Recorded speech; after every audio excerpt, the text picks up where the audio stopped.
सम और एनी में क्या फर्क है? सम हम इस्तेमाल करते हैं मस्बत जुमलों के लिए, मस्बत, और एनी हम मनफी और सवालिया जुमलों के लिए इस्तेमाल करते हैं।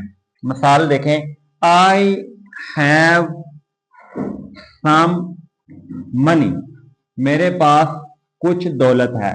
तो अगर आपको इसी को उलट करना है, आई डोंट हैव, अब सम नहीं होगा, अब होगा any, I don't have any money.